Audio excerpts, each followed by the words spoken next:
오늘 이 새벽에는 도피성의 목적 이와 같은 제목으로 신명기 17번째 시간을 갖도록 하겠습니다. 오늘 본문에는 모세가 요단강 동쪽 땅에 세 개의 도피성을 구별했던 사실이 기록이 되어 있는데요. 이 도피성은 무엇이고 어떤 목적으로 세워졌는가 잠시 말씀을 통해서 나눠보도록 하겠습니다. 먼저 41절의 말씀을 함께 읽어보겠습니다. 그때에 모세가 요단 이쪽 해 돋는 쪽에서 세 성읍을 구별하였으니, 이 말씀을 보시면 모세가 요단 이쪽 해 돋는 쪽, 그러니까 다시 말해 요단강 동쪽 지역에 세 개의 성읍을 구별해 놓았다라는 말씀이 있는데, 이 말씀은 이제 모세가 어떤 특별한 목적을 위해서 세 성읍을 따로 떼어 놓았다라는 것을 우리가 알 수가 있습니다. 그렇다면 모세가 다른 성읍들과는 달리 세 성읍을 따로 구별했던 목적과 그 까닭은 무엇일까요? 앞서 말씀드렸듯이 그건 도피성이라고 해서 부재 중에 실수로 사람을 죽인 사람들이 보복자들로부터 도피할 수 있게 만들어 놓았던 성읍들이었습니다. 도피성의 목적이 42절에 구체적으로 기록이 되어 있는데요. 한번 같이 읽어보겠습니다. 이는 과거에 원한이 없이 부재 중에 살인한 자가 그곳으로 도피하게 하기 위함이며, 그중 한 성읍으로 도피한 자가 그의 생명을 보존하게 하기 위함이라. 도피성을 세운 이유가 뭐라고 기록되어 있습니까? 이는 과거에 원한이 없이 부재 중에 살인한 자가 그곳으로 도피하기 위함이었다랍니다. 다시 말해 도피성은 어떤 원한과 미움이 없이 단지 실수로, 고의적으로, 또 계획적이 아니라 우발적으로 실수로 누군가를 죽였을 경우 이런 사람들이 복수의 칼을 피해서 얼른 피할 수 있게 하여서 생명을 보호받을 수 있도록 했던 피난처요 은신처였다라는 사실입니다. 여러분, 사람이 악한 의도가 없이도 사람을 또 다른 누군가를 해할 수 있겠습니까? 해할 수 있습니다. 살다 보면 의도치 않은 사고를 통해서 누군가를 죽일 수도 있습니다. 그렇기 때문에 신명기 19장 5절에도 보시면 부지 중에 사람을 해할 수 있는 하나의 예가 나와 있는데요. 신명기 19장 5절을 보면 이와 같이 기록되어 있습니다. 가령 사람이 그 이웃과 함께 벌목하러 살림에 들어가서 손에 도끼를 들고 벌목하려고 찍을 때에 도끼가 자루에서 빠져 그의 이웃을 맞춰 그를 죽게 함과 같은 것이라. 이런 사람은 그 성읍 중 하나로 도피하여 생명을 보존할 것이니라. 상반절을 보시면 부지 중에 사람을 죽일 수 있는 하나의 예가 나와 있는데, 아무 원한도 없는 사이지만 같이 벌목하러 살림에 들어갔다가 손에 도끼가 도끼 자루에서 빠져나간 경우, 그래서 사람을 해한 경우, 그런 경우는 부지 중에 사람을 죽일 수 있는 경우라고 말을 합니다. 그러면 이런 사람은 어떻게 하라는 것입니까? 하반절에 보시는 대로 이런 사람은 도피성으로 도피하라는 것입니다. 이렇게 모세는 도피성 제도를 세워서 만일 어쩌다 실수로 사람을 해한 사람들이 도피성으로 피하여 죽은 사람의 형제나 가족들의 그 복수심으로 인해 또다시 생명을 해하는 그런 경우가 없도록 생명을 보호받을 수 있게 하였습니다. 그리고 도피성의 담당 제사장들로부터 정당한 판결을 받을 수 있는 기회를 받았습니다. 그래서 이 도피성 제도는 복수자들의 칼을 피해 죽임당하지 않게 하는 귀한 제도였던 것입니다. 그런데 이 도피성은 그냥 모세 홀로 고안해 놓았던 게 아니었습니다. 이 도피성은 가장 먼저 하나님께서 계획하시고 모세에게 말씀하신 명령이었습니다. 하나님께서 이 도피성을 선정하라고 말씀하셨던 것입니다. 민수기 35장 11절에도 너희를 위하여 성읍을 도피성으로 정하여 부지 중에 살인한 자가 그리로 피하게 하라. 하나님께서 모세에게 말씀하셔서 이 도피성 제도가 이스라엘 안에 있었던 것입니다. 이렇게 하나님께서는 도피성을 만드사 사람의 생명이 억울하게 죽는 일이 없도록 하셨는데요. 이 도피성은 가나안 지역의 총 6곳을 선정하게 되었습니다.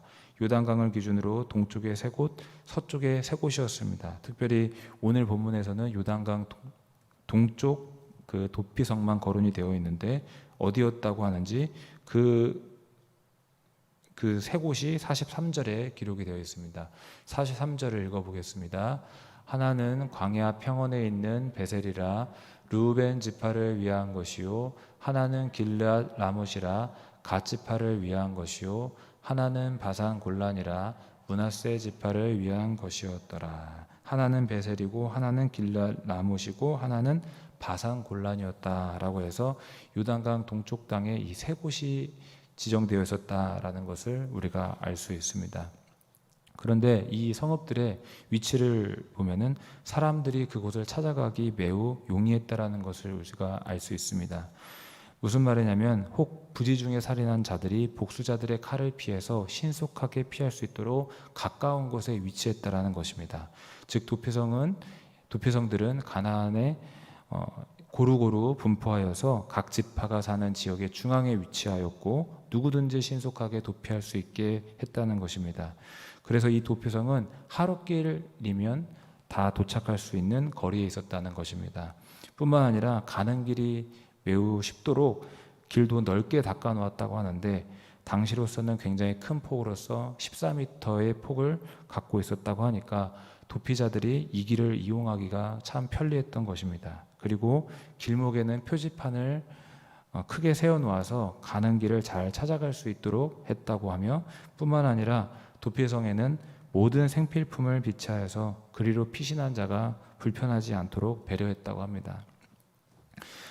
참 좋은 제도였다는 생각이 드는데 한편으로는 도피성을 악용하는 사람들은 없었을까 하는 생각이 듭니다. 예를 들어서 고의로 사람을 해친 경우에도 나는 의도하지 않았습니다. 나는 이것이 단지 실수였습니다. 라고 하며 자기의 그런 죄악들을 덮으려는 사람들이 없었을까 하는 생각이 듭니다. 물론 그런 이들이 있었겠지만 도피성을 결코 악용하지 못하도록 했답니다.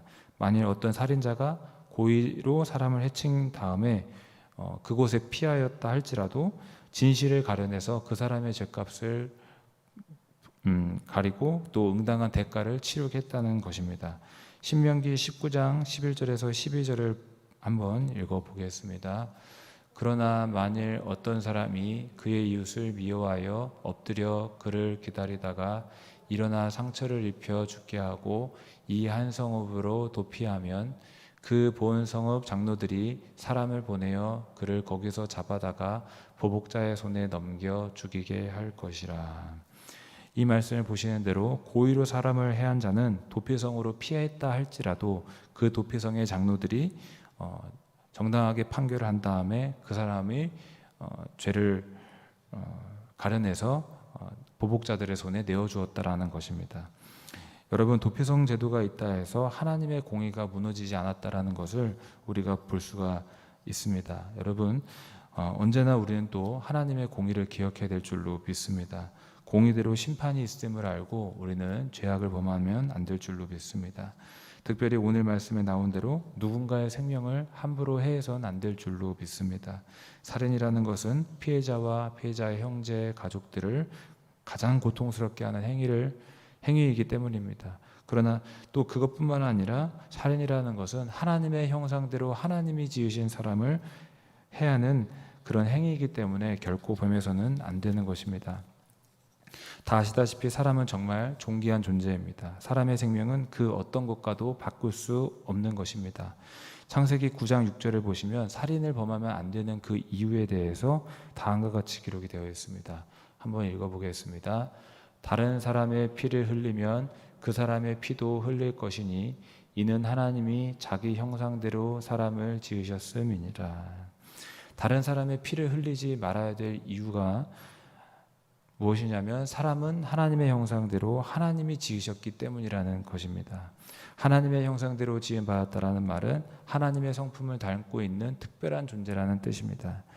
이 세상 그 어떤 피조물과도 다른 존재로서 사람은 영을 갖고 있고 하나님의 성품을 닮은 특별한 존재인 것을 우리는 기억해야 될 줄로 믿습니다.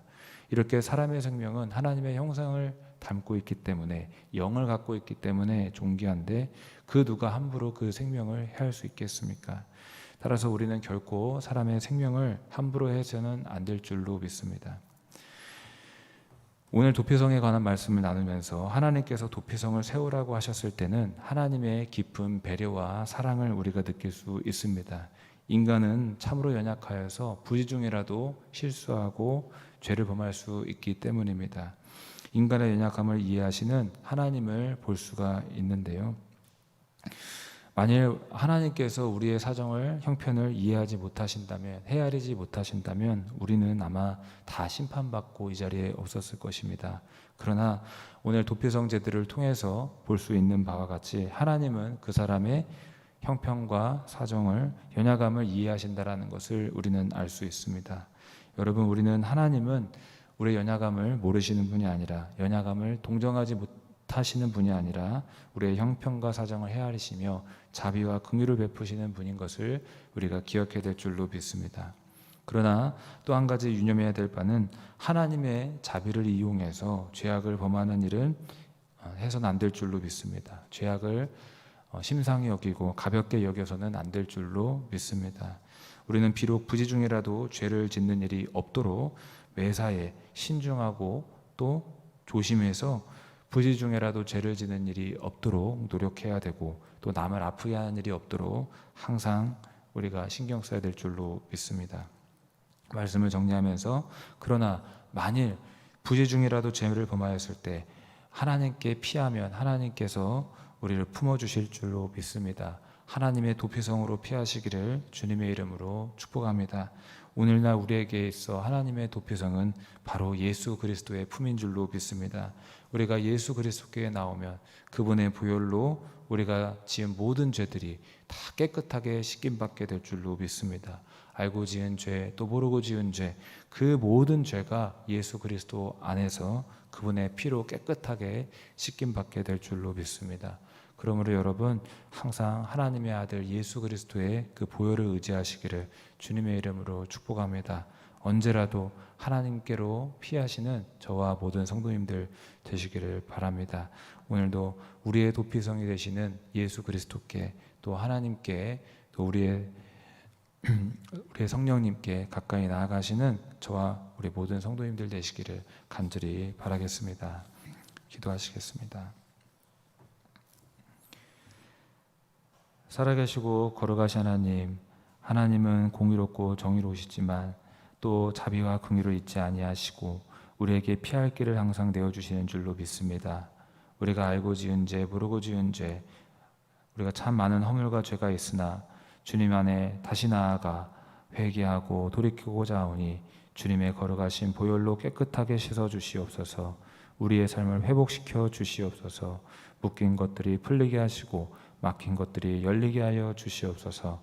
감사드리며 살아계신 예수님의 이름으로 기도하옵나이다. 아멘.